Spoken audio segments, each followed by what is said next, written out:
Amma ba'du. Pertama-tama marilah kita panjatkan puji dan syukur kehadirat Ilahi Rabbi bahwasanya pada hari ini kita telah diberikan bermacam-macam nikmat, yakni nikmat iman, nikmat Islam, serta nikmat silaturahmi, sehingga kita semuanya bisa berkumpul di tempat ini.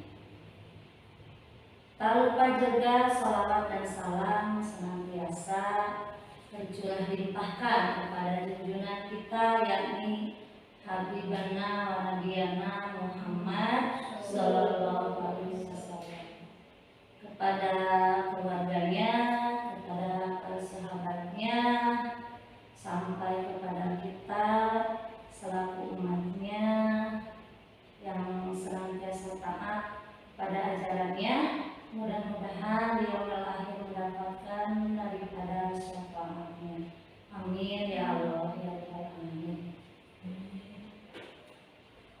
Ibu Kepala Sekolah TK Negeri Pembina yang saya hormati, ibu-ibu guru, rekan sejawat yang saya cintai dan saya banggakan, terima kasih saya ucapkan kepada ibu-ibu semuanya yang telah menyempatkan waktunya di tengah kesibukan ya.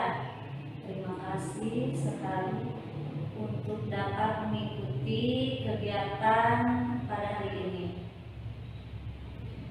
di mana pada hari ini saya akan mencoba memaparkan tentang tugasnya. Ini merupakan sebagian tugas, rangkaian tugas dari program pendidikan guru penggerak angkatan 8, yaitu untuk mendiseminasikan aksi nyata program pendidikan guru penggerak.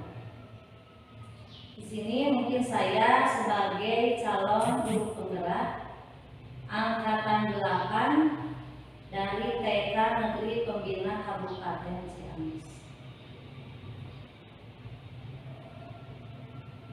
Untuk mengefektifkan waktu, marilah kita buka acara ini supaya berjalan lancar, tidak ada halangan apapun, dengan membacakan basmalah bersama-sama. Bismillahirrahmanirrahim. Untuk diseminasi aksi nyata program guru penggerak yang saya ambil di sini, judulnya yaitu penerapan budaya positif melalui kesepakatan kelas atau keyakinan kelas.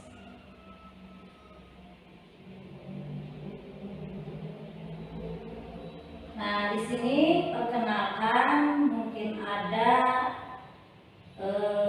sebagai fasilitator saya, yaitu Ibu Diah Atika Rahmah. Lalu ada pengajar praktik saya, yaitu Ibu Jayanti Sofiana, dan saya sendiri Reni Cahyani sebagai calon guru penggerak angkatan 8.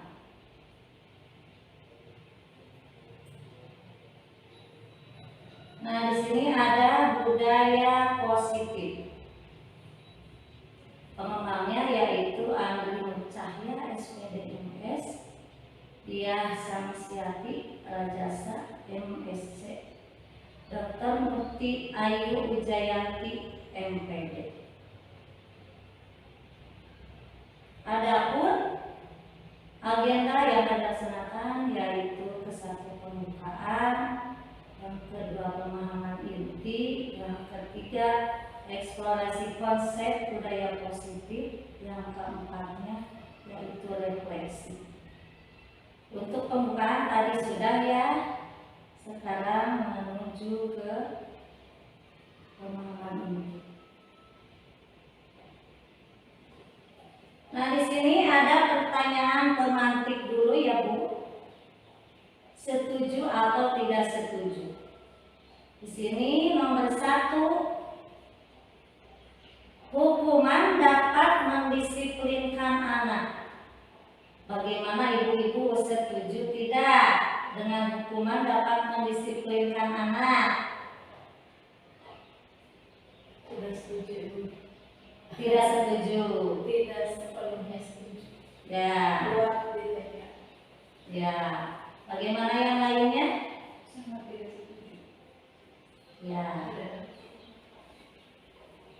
Itu untuk hukuman dapat mendisiplinkan anak. Ibu di sini tidak setuju ya. Untuk yang kedua, pemberian hukuman dengan hal positif seperti membaca atau membersihkan halaman sekolah dapat meningkatkan disiplin anak. Setuju, setuju. Setuju? Semuanya setuju? Setuju. Iya. Tidak apa-apa Bu, ada yang setuju, ada yang tidak. Itu mah bagaimana ini diri kita ya. Bebas. Iya. Ketiga, memberikan penghargaan dapat meningkatkan motivasi belajar anak. Setuju. Bagaimana itu? Setuju. Setuju. Ya, terima kasih. Untuk pertanyaan pemantiknya sudah ada lanjut. Di sini ada topik diseminasi budaya positif. Ada 5 yang akan dibawakan, yaitu ke-1 disiplin positif dan nilai-nilai kebajikan universal. Yang kedua ada teori motivasi, hukuman dan penghargaan, restitusi. Yang ketiga keyakinan kelas. Yang keempat kebutuhan dasar manusia dan dunia berkualitas. Yang kelima restitusi 5 posisi kontrol. Yang keenam restitusi segitiga restitusi. Itulah topik yang akan kita bahas hari ini ya.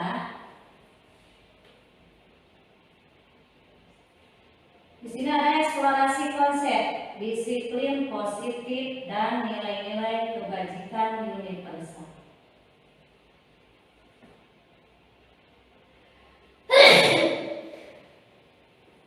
Nah, di sini ada perubahan paradigma.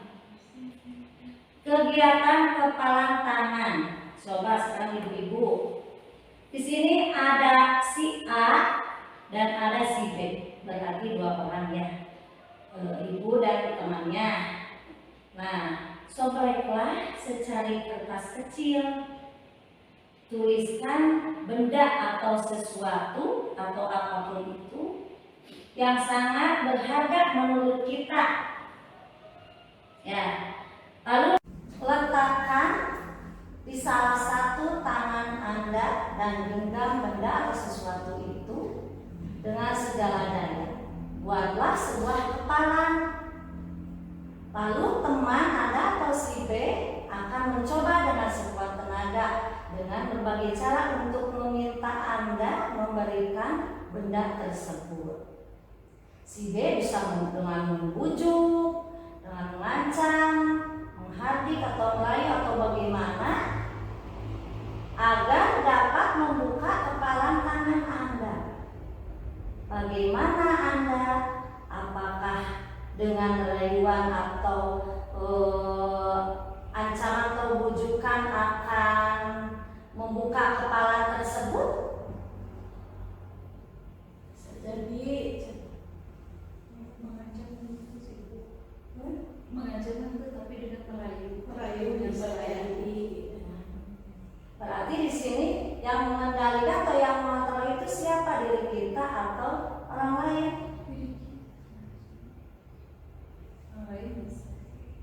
Orang lain. Ada juga yang bilang ya yang menjadi kontrol yang mengendalikan itu hanya kita sendiri.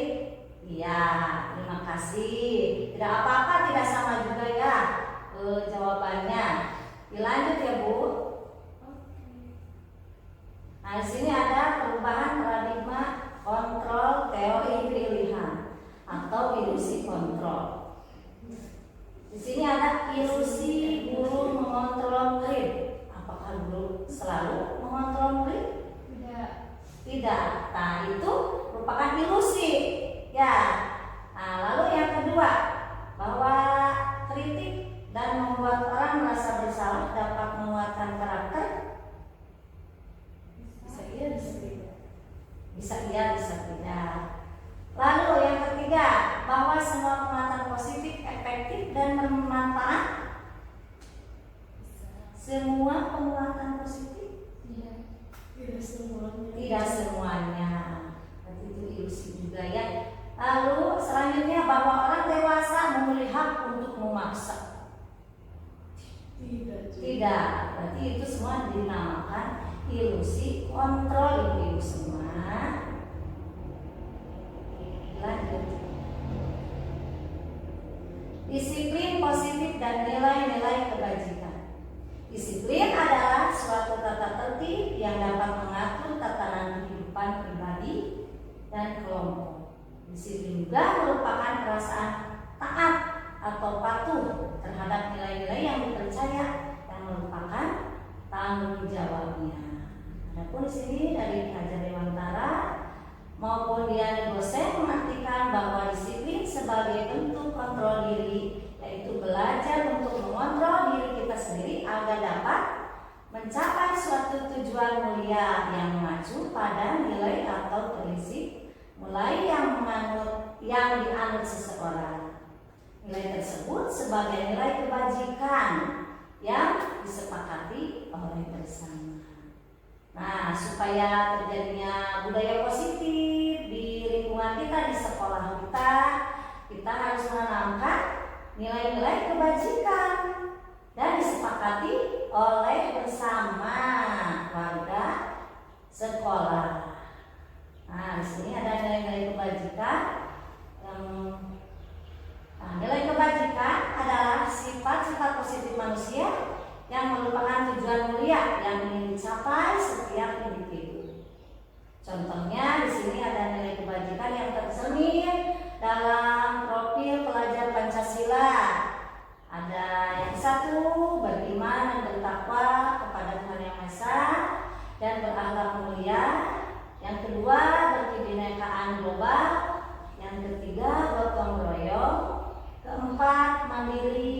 Kelima, kreatif. Dan keenam, bernalar kritis. Biasanya di sini supaya kita mudah mengingatnya, kita dengan nyanyian profil pelajar Pancasila. Yuk kita, biar tidak jenuh kita di sini nyanyi ya, sambil nyanyi profil pelajar Pancasila. Yuk 1, 2, 3. Pelajar Pancasila beriman dan bertakwa pada Tuhan Yang Esa dan berakhlak mulia, berkebinekaan global, gotong royong mandiri, kreatif dan bernalar kritis. Nah, biasanya kita kalau di TK seperti itu ya, untuk memudahkan kita mengingat tentang profil pelajar Pancasila lewat nyanyian, lewat lagu. Nah, selanjutnya ada macam-macam nilai kebajikan yang biasa kita terapkan sehari-hari kepada peserta didik kita. Contohnya yang ke-1, bersikap jujur ya. Di sini bersikap jujur itu selalu berkata sebenarnya sesuai dengan apa yang ada ya Bu. Nah, misalkan ke peserta didik kita tanamkan sikap jujur itu bagaimana anak-anak supaya tidak belajar berbohong ya. Di sini apa yang dikatakan dan apa yang dilihat itu harus sesuai. Jadi anak tidak diajarkan untuk berbohong. Itu untuk bersikap jujur. Yang kedua ada tanggung jawab. Tanggung jawab yaitu perilaku untuk melakukan sesuatu dengan sungguh-sungguh dan siap menanggung risiko dan perbuatan. Tanggung jawab di sini kita bisa terapkan kepada peserta didik kita. Contohnya dalam hal apa coba?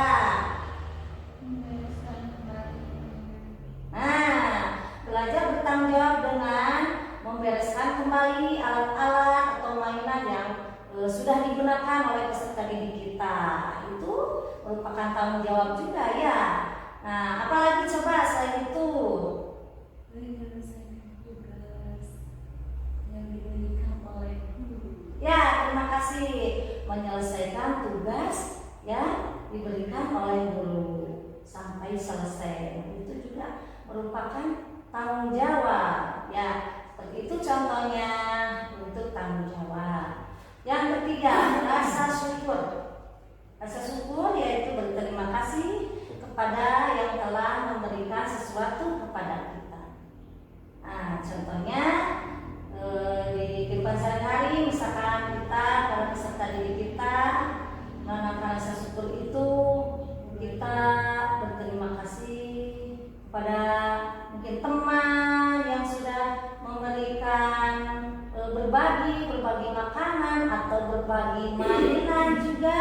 Nah, lalu si anak ucap terima kasih karena telah berbagi terhadap dirinya. Nah, rasa syukur kepada Allah juga yang telah diberikan. Ya, atas rezeki yang tadi diberikan oleh Allah, kita harus bersyukur dengan mengucap Alhamdulillah, kalimah thayyibah, Alhamdulillah. Itu bisa diterapkan kepada peserta didik kita di sekolah ya. Lalu selanjutnya ada yang keempat yaitu sabar. Sikap menahan emosi dan mampu mengendalikan diri serta mampu bertahan di keadaan yang sulit. Sini juga bisa contohnya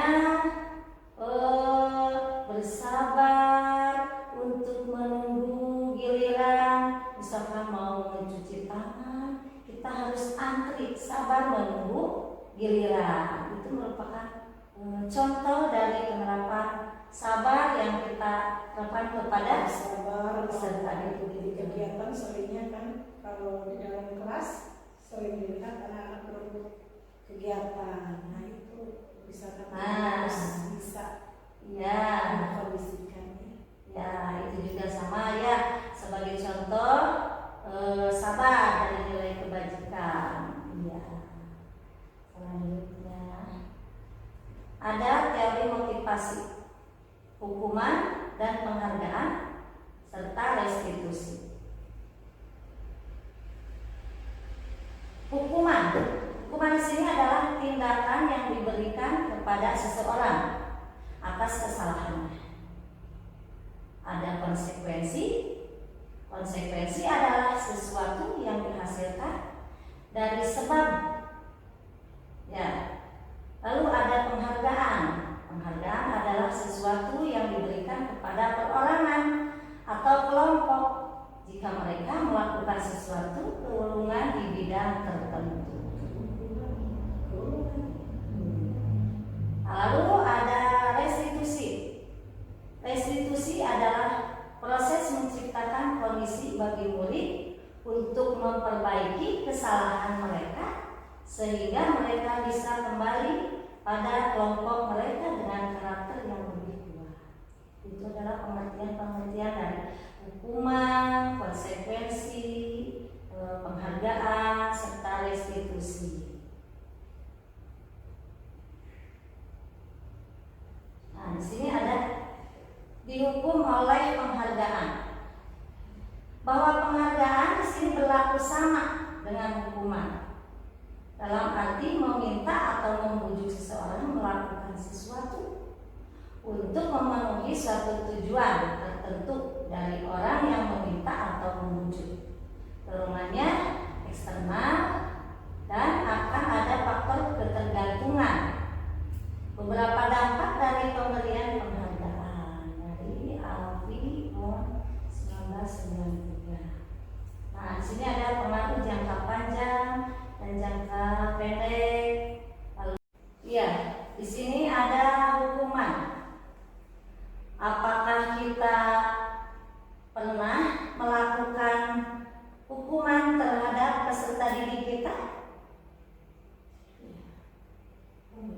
tapi yang sifatnya mendidik.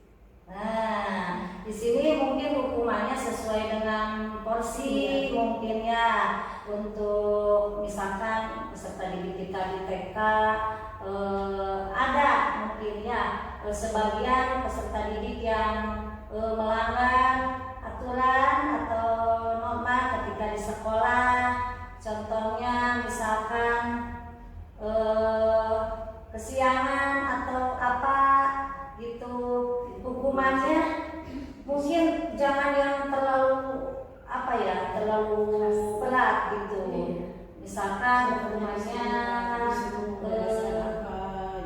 mainan ya seperti itu, atau contohnya dengan yang positif, misalkan dengan membacakan surat pendek atau doa-doa seperti itu ya. Itu untuk hukuman juga yang diterapkan di sekolah kita, terutama di TK, tidak menggunakan hukuman fisik atau apa yang terlalu berat gitu. Lalu di sini ada konsekuensi. Contohnya mungkin di sini konsekuensi untuk anak yang misalkan tidak mengikuti kegiatan, bisa konsekuensinya seperti apa ya untuk di TK gitu. Misalnya tidak mengikuti kegiatan pembelajaran, dia inginnya di luar main di mana gitu. Jadi kan tidak pembelajarannya tidak efektif seperti itu. Nah, konsekuensi yang mungkin pantas atau ini diterapkan seperti di kita di TK, apakah bisa diterapkan seperti konsekuensinya bagaimana gitu?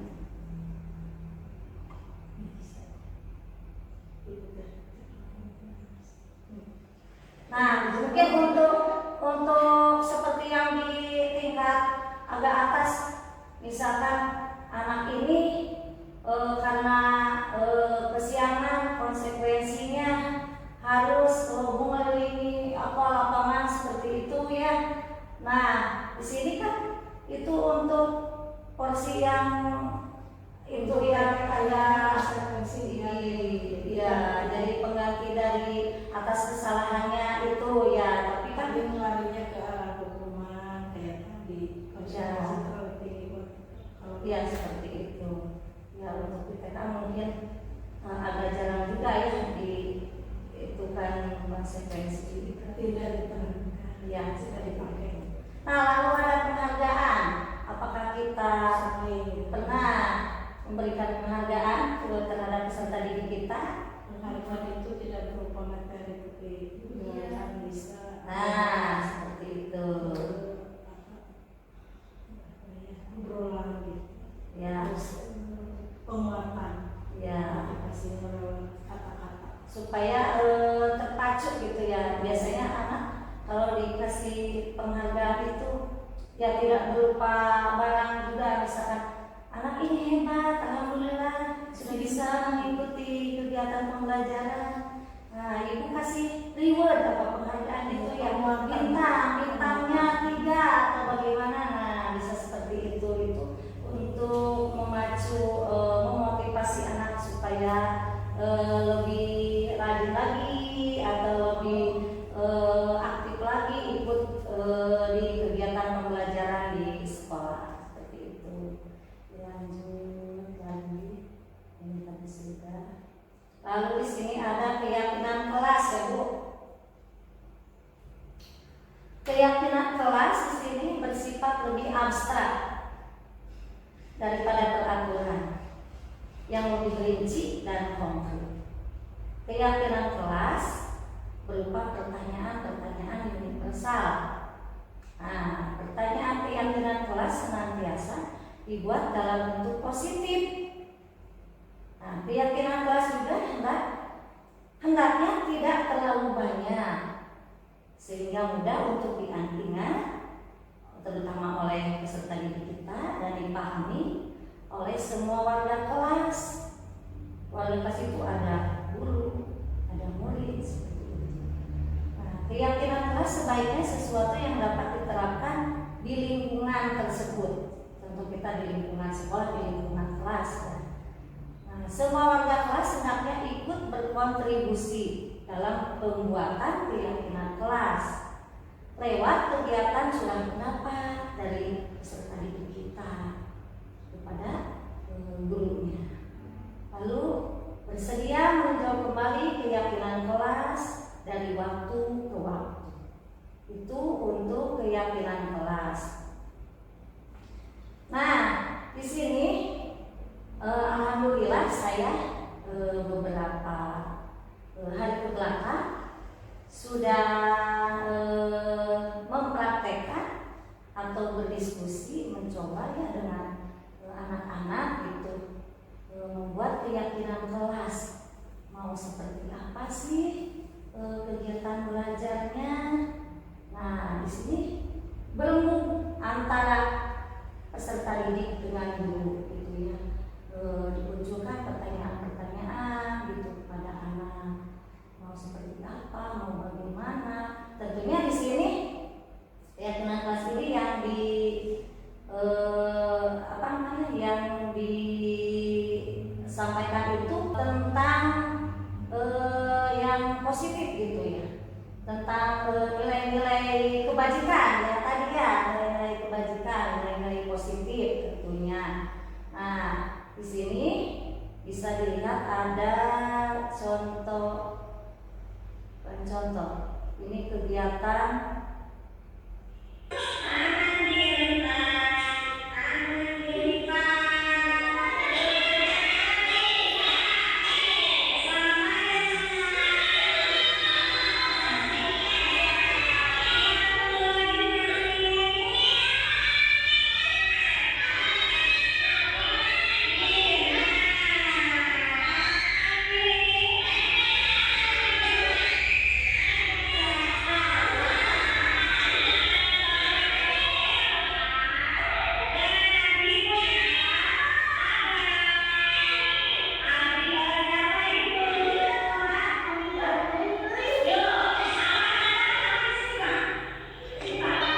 bersama ibu gurunya berdiskusi mau apa saja, mau gimana, lalu dituliskan sama ibu guru, lalu ditempelkan di papan tulis.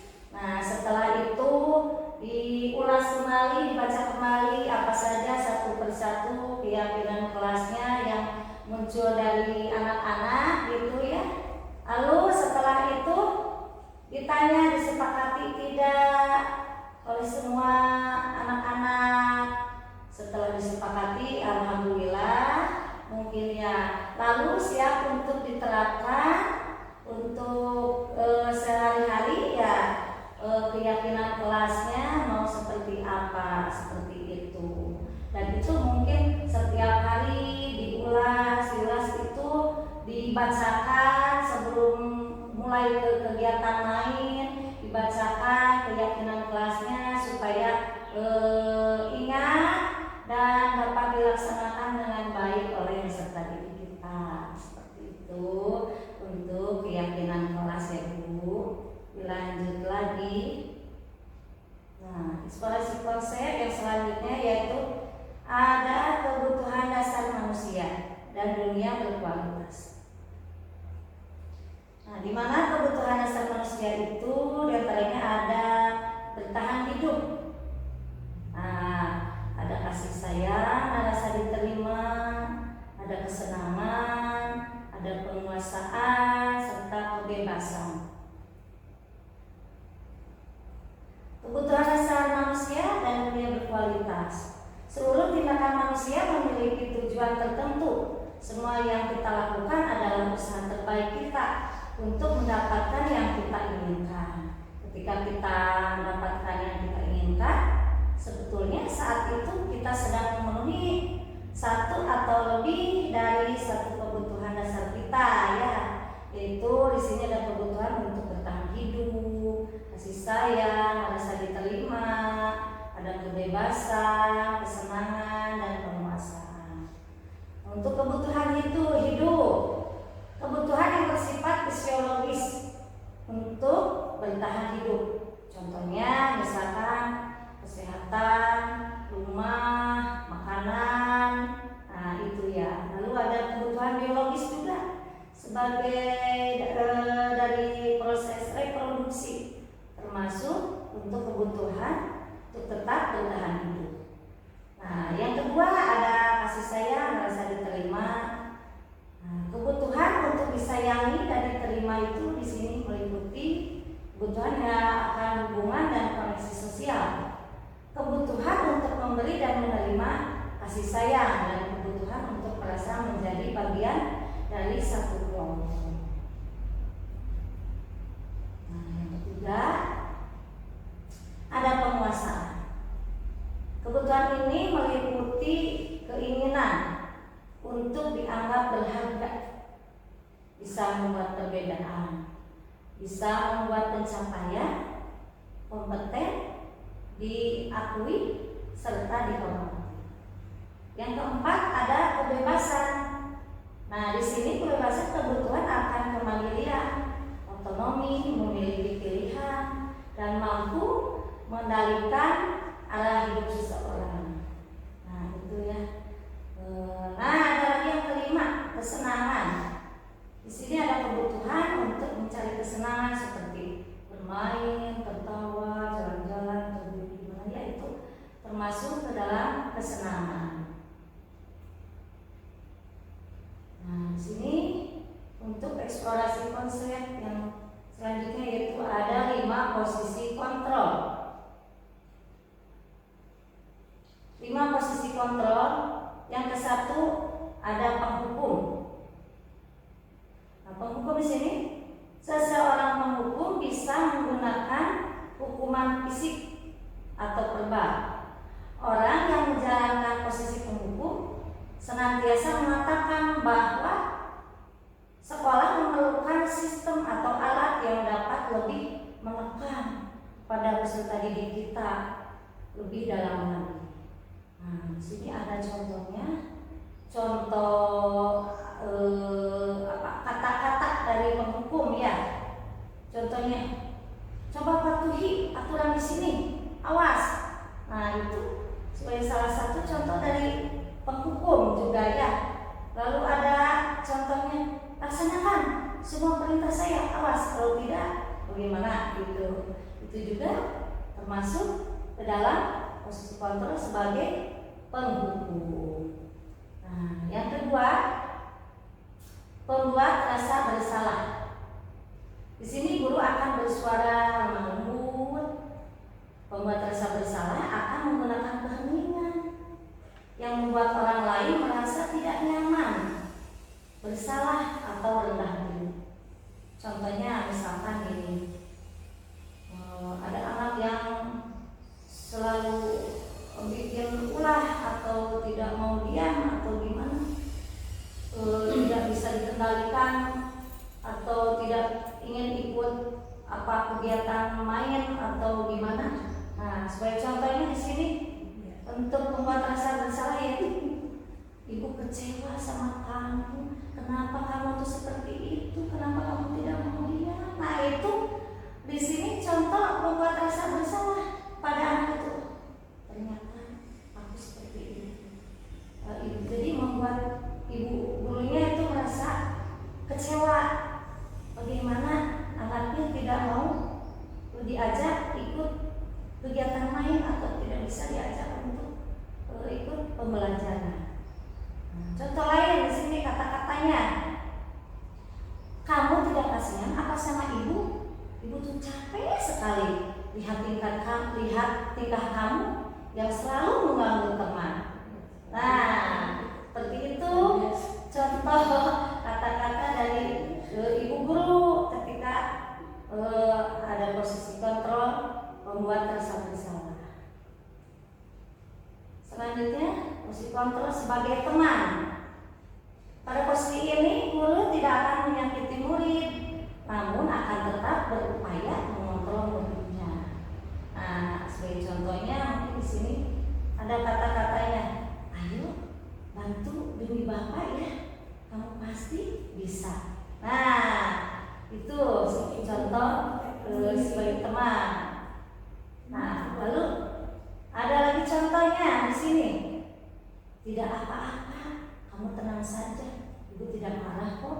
Nah, seperti itu contoh kalimat mesti kontrol sebagai teman. Jadi si peserta didik dengan kita itu saking sudah dekatnya, saking jadi tidak apa namanya, tidak ada apa namanya itu, anak sudah tidak ragu-ragu lagi gitu ya sama si gurunya. Jadi memposisikan kita sebagai teman saking begitu dekatnya dengan anak. Lalu ada posisi kontrol yang keempat yaitu pemantau. Nah, di sini kita memantau berarti mengawasi. Kita mengawasi, kita bertanggung jawab atas perilaku orang-orang yang kita awasi. Nah, sebagai contohnya di sini ada apa sanksinya? Nah, terus apa peraturannya? Seperti itu. Dari misalkan ada anak yang melanggar peraturan. Nah, di sini ada lagi contoh posisi kontrol sebagai manajer. Nah, guru adalah posisi di mana guru berbuat sesuatu bersama murid, mempersilahkan murid mempertanggungjawabkan atas perilakunya, mendukung murid agar dapat menemukan solusi atas permasalahan dia. Contohnya di sini ada kata-kata apa yang kita yakini. Lalu contohnya ada apa rencana kamu untuk memperbaiki hal ini. Nah, itu kalimat dari contoh sebagai manajer.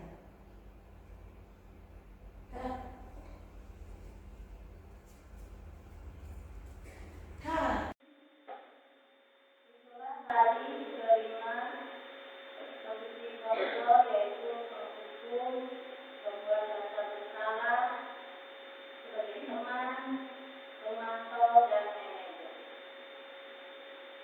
Selanjutnya, eksplorasi konsep segitiga restitusi.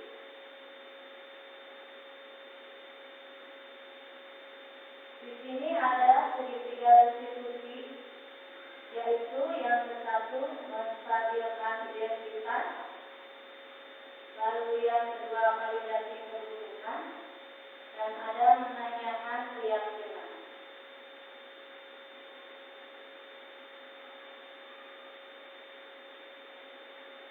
Restitusi di sini adalah sebuah cara menanamkan disiplin positif pada diri kita. Restitusi bukan untuk menulis kesalahan, tetapi untuk belajar dari sebuah kesalahan. Dan tujuannya yaitu untuk memperbaikinya dan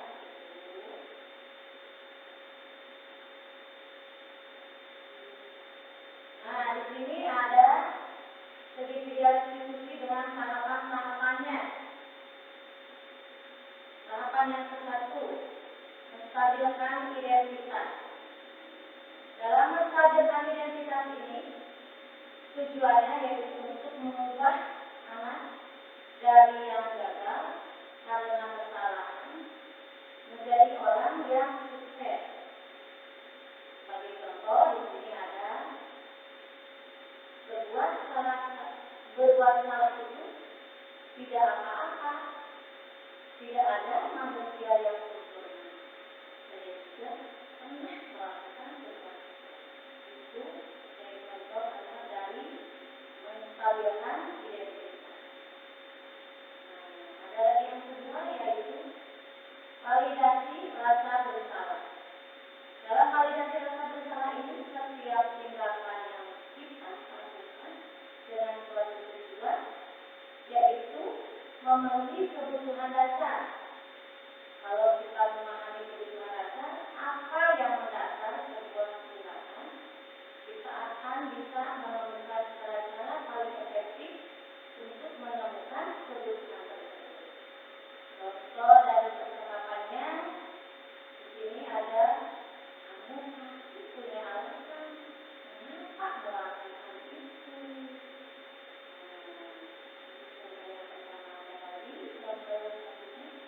Kamu patut bangga pada dirimu sendiri. Kamu telah melakukan sesuatu yang paling baik. Itu contoh percakapannya dari validasi rasa bersalah. Nah, yang ketiga dari segitiga restitusi ini yaitu menanyakan keyakinan. Teori cenderung menyatakan bahwa kita pada dasarnya termotivasi secara internal dan secara diri kita. Ketika dia sukses dalam usaha dan tinggal waktu yang sama bervalidasi, maka anak akan siap untuk dihubungkan dengan nilai-nilai yang dipercaya dan bertindak menjadi orang yang dia ingini. Ada pun contohnya kalimat dari menanyakan keyakinan ini. Apa nilai-nilai ini yang kita sepakati? Lalu ada lagi, kamu mau menjadi orang yang seperti apa?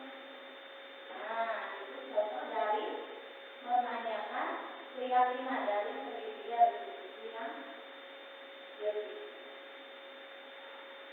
Nah, di sini ada contoh kasus ya.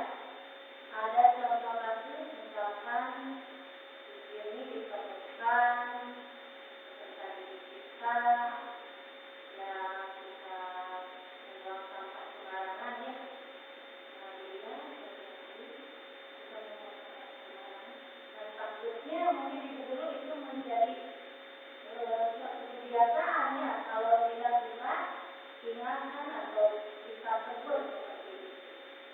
Nah, di sini ada contohnya.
Nah, itu mungkin salah satu contoh pencatatan dari hasil yang ditemukan ya, dengan melalui tahapan segitiga distribusi. Jadi anak bisa pilih menentukan misalnya apa yang telah dilakukan, lalu apa tujuan seperti demikian. Mungkin kita tidak langsung untuk membuat nomor 3, itu kita tanyakan dulu.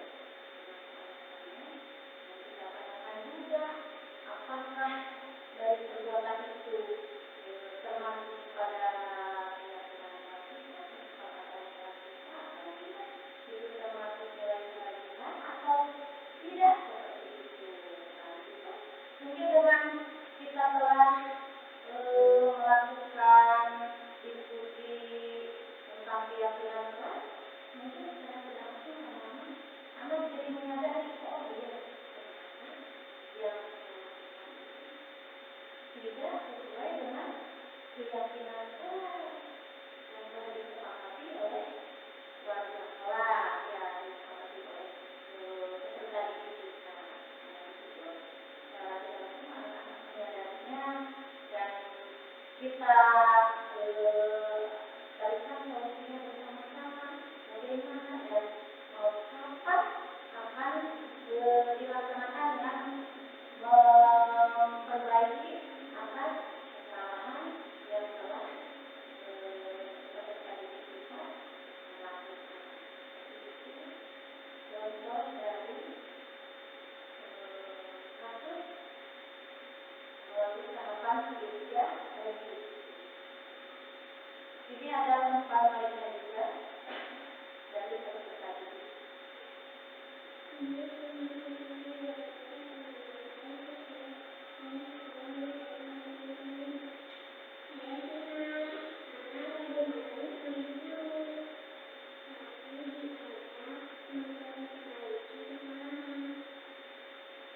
Nah, seperti itu.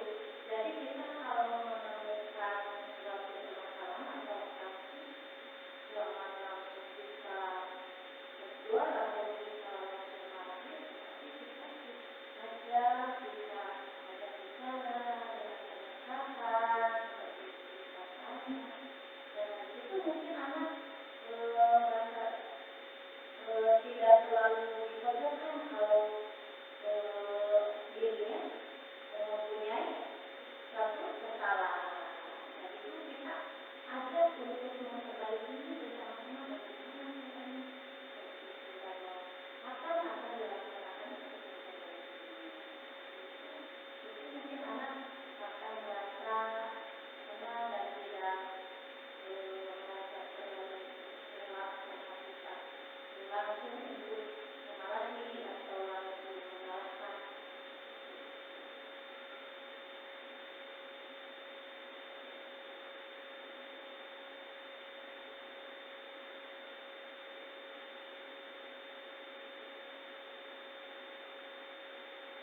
Nah, mungkin itu tadi yang dapat saya paparkan dari mulai awal sampai akhir tentang disiplin positif, lalu teori motivasi, hukuman, penghargaan, lalu membahas keyakinan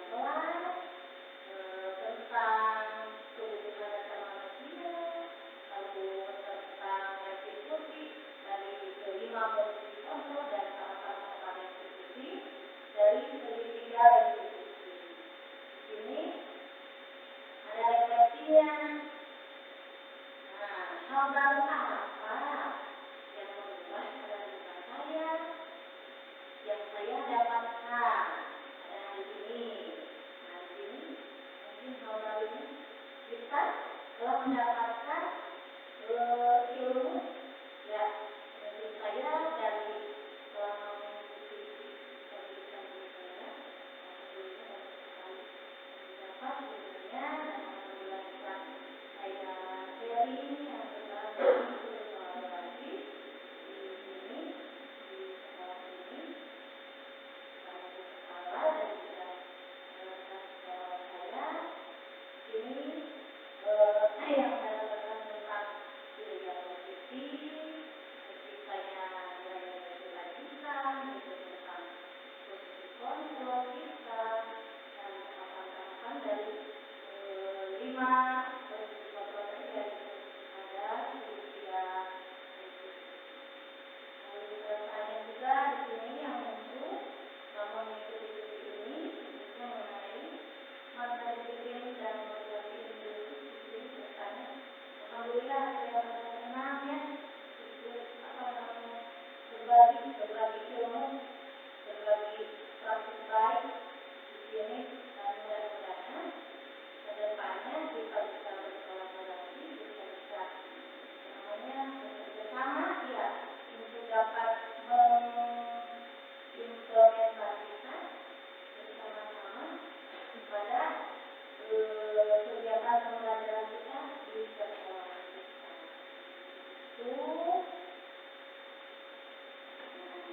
Alhamdulillah dari awal sampai akhir akan berjalan saya telah berbagi kepada ibu semua dan akan dapat bermanfaat. Mohon maaf mungkin saya bukan menggurui tapi sharing lah sama-sama gitu ya. Nah, terima kasih sudah dijelaskan kepada ibu kepala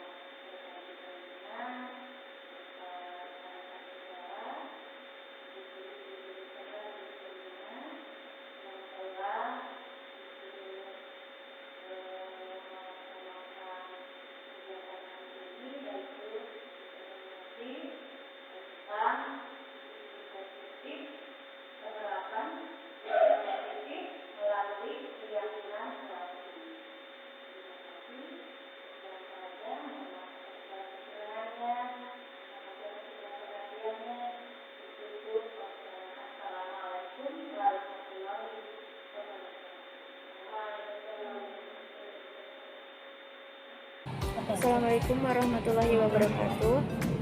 Terima kasih atas kesempatannya untuk memberikan tanggapan. Setelah saya memperhatikan pemaparan yang telah disampaikan oleh Ibu Reni Cahyani sebagai calon guru penggerak, saya mendapat menambah ilmu dan wawasan saya tentang penerapan budaya positif melalui keyakinan kelas. Terima kasih karena sudah berbagi ilmunya. Semoga kedepannya bisa saya implementasikan dalam kehidupan pembelajaran sehari-hari dan untuk inovasi juga demi kemajuan sekolah kami. Terima kasih. Wassalamualaikum warahmatullahi wabarakatuh.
Ayo, kesepakatannya mau kayak gimana? Kalau ikut belajar harus kayak gimana?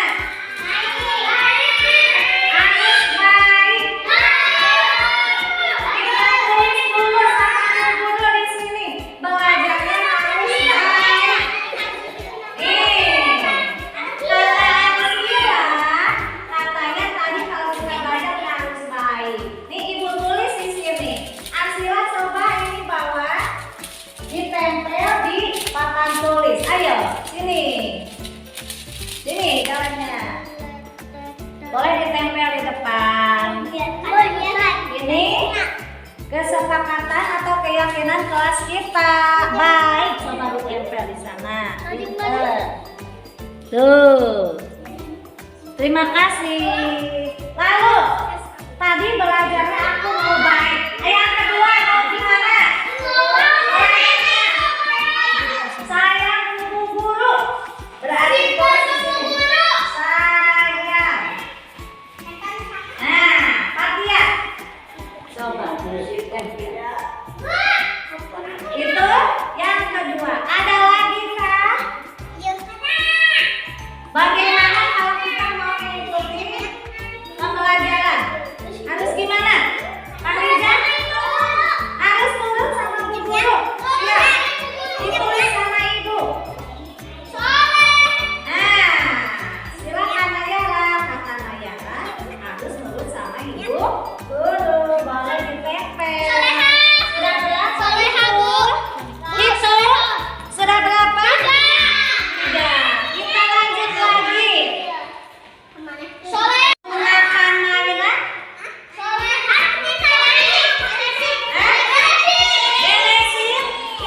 Beresin alat mainannya setelah digunakan.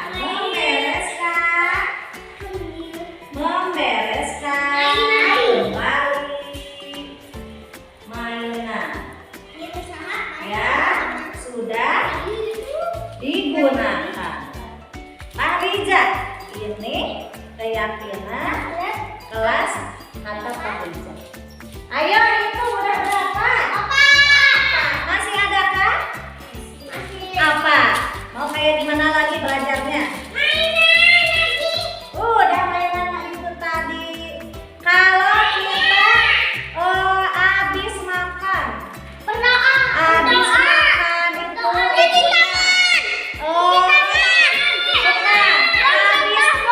apa? Buang sampah. Ada tempatnya. Buang sampah ke tempat. Kata Dediki, coba ditempel. Nah, kita hitung udah ada berapa?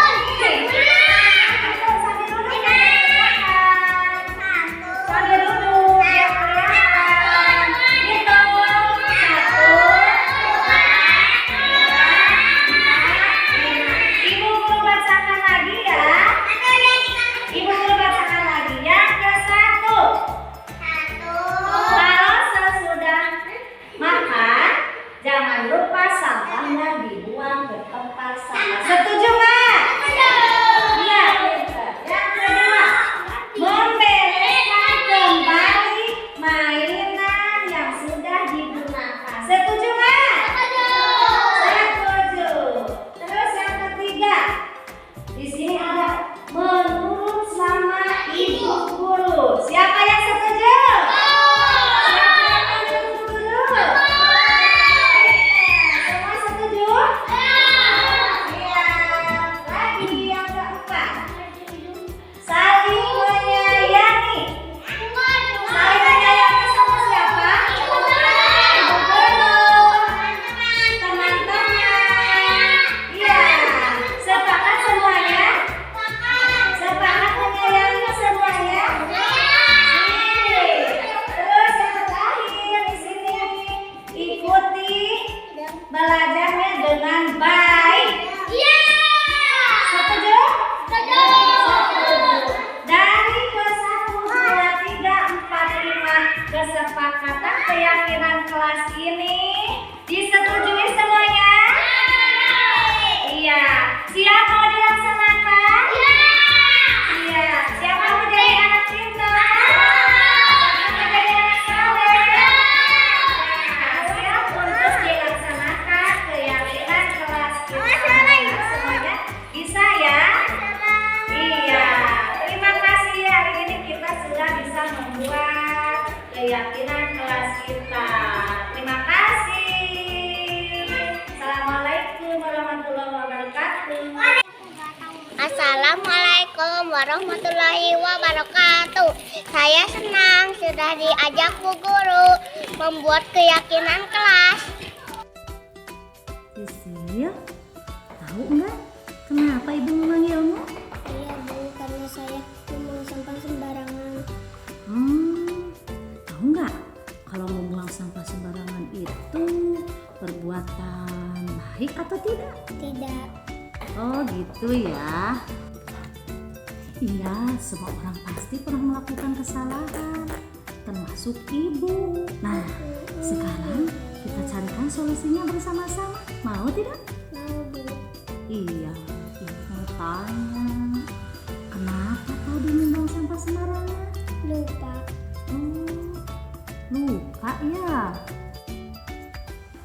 Oke, ibu terima tadi Sisi lupa membuang sampah sembarangan.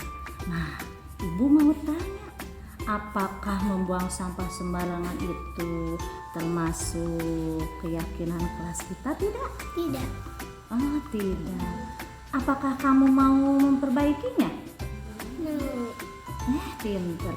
Coba ibu mau tanya lagi, apa yang akan Sisi lakukan untuk memperbaikinya? Saya tidak membuang sampah lagi. Pinter, bagus. Kalau begitu, kapan mau dilaksanakannya? Sekarang. Terima kasih. Assalamualaikum warahmatullahi wabarakatuh. Nama saya Sisil. Saya sekolah di TK Negeri Pembina.